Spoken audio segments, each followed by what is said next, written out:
സത്യം പറയുകയാണെങ്കിൽ ബിജുചേട്ടന് I mean Ravindra മാഷ്ക്ക് ബിജുചേട്ടൻ എന്ന് പറയുന്ന ഒരു സ്വന്തം മോനെ പോലെയായിരുന്നു. അങ്ങനെയായിരുന്നു നിങ്ങൾ തമ്മിലുള്ള റിലേഷൻഷിപ്പ് അല്ലേ? ചേച്ചി പറയാറുണ്ട്, ഇവൻ നമ്മുടെ ആ ഷോനൊക്കെ പറയാറുണ്ട്, 4 ആൺമക്കളാണെന്ന് മാഷ് പറയാറുണ്ട്. ശോഭ ചേച്ചി പറയും. ശോഭ ചേച്ചി ഓപ്പണായിട്ട് പറഞ്ഞിട്ടുണ്ട് 4 ആൺമക്കളാണ്. മാഷിനെ കുറിച്ച് പറയുകയാണെങ്കിൽ ഒരുപാട് പറയാറുണ്ട്. അത് ഈ ഒരു എപ്പിസോഡിൽ തീരില്ല. എന്തോരം അനുഭവങ്ങളായിരിക്കുന്നു മാഷെ പോലുള്ള ഒരു സംഗീതജ്ഞനായിട്ട് ഇത്രയും ക്ലോസ് ആയിട്ടുള്ള റിലേഷൻഷിപ്പ് ഉണ്ടാവുക എന്ന് പറഞ്ഞാൽ തന്നെ അതിനൊരു പ്രത്യേക ദൈവഭാഗ്യം വേണം. തീർച്ചയായിട്ടും. അല്ല, അതൊക്കെ ദൈവഭാഗ്യം തന്നെയാണ്. ശരിക്കും പറഞ്ഞാൽ ബിജുചേട്ടന് കിട്ടിയിട്ടുള്ള ഒരു പ്രാക്ടീസ് എന്ന് പറഞ്ഞാൽ രവീന്ദ്ര മാഷിന്റെ പോലെയുള്ള സംഗീത സംവിധായകരുടെ പാട്ടുകൾ. തീർച്ചയായിട്ടും. അതേപോലെ തന്നെ വേറൊരു കാര്യം ഈ സമയത്ത് പറയേണ്ടത്, ഞാൻ ഒരുപാട് നാടകങ്ങൾക്ക് വേണ്ടി പാടിയിട്ടുണ്ട്. എനിക്ക് നാടകത്തിന് കേരള സ്റ്റേറ്റ് അവാർഡും കിട്ടിയിട്ടുണ്ട്.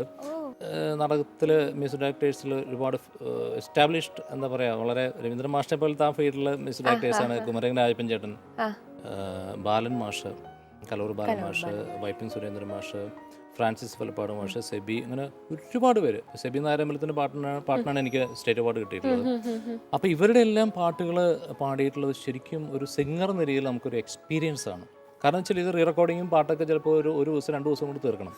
അപ്പോൾ ലിമിറ്റഡ് ടൈമേ ഉള്ളൂ, അപ്പോൾ അതിൽ തീർക്കണം. അപ്പോൾ അതൊരു വലിയൊരു എക്സ്പീരിയൻസ് ആയിരുന്നു. ഇപ്പോൾ രവീന്ദ്ര മാഷ് കാര്യം പറഞ്ഞ പോലെ തന്നെയാണ് ഇവരുടെ. അതുപോലെ നമുക്ക് ഒരുപാട് നമ്മളെ കൊണ്ട് നമ്മൾ പറയും പണിയെടുപ്പിക്കുന്ന മ്യൂസിക് ഡയറക്ടേഴ്സ് ഉണ്ട്. അത് ആരായാലും ഒരു സിംഗർക്ക് അതൊരു വലിയൊരു, എന്താ പറയുക, ഹെൽപ്പാണ്.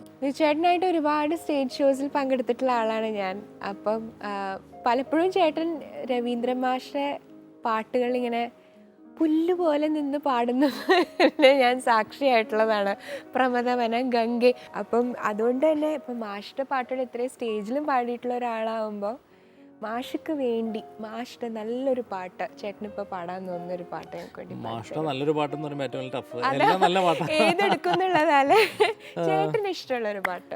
ഒരുപാട് പാട്ടുകളുണ്ട്.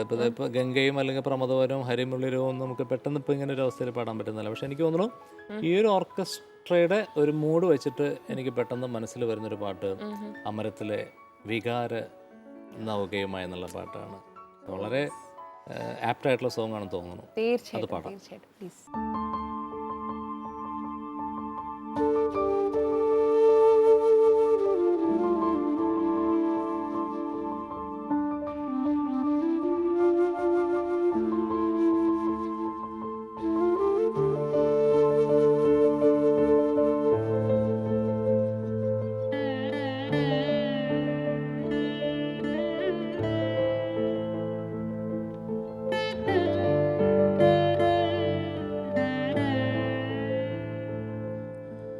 വികാര നൗകയുമാ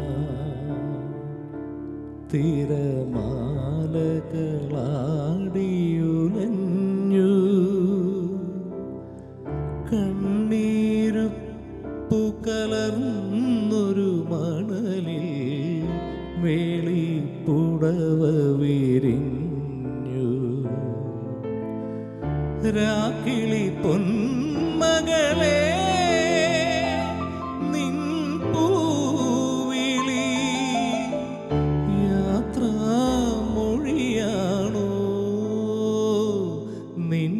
മൗനം പിൻവിളിയാണോ?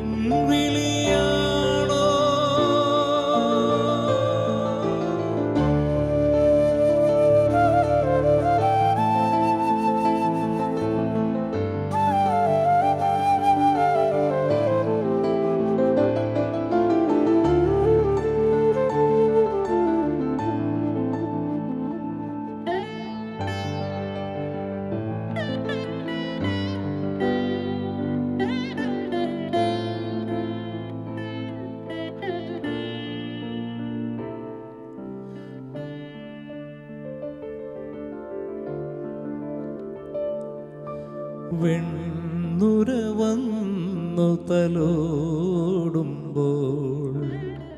തടശില അലിയുകയായിരുന്നു.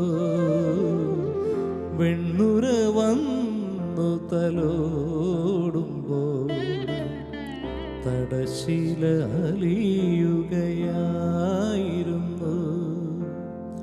ഭൂമിയിൽ തേടിയ ചെമ്പിലറയൻ ദൂരെ തുഴയറി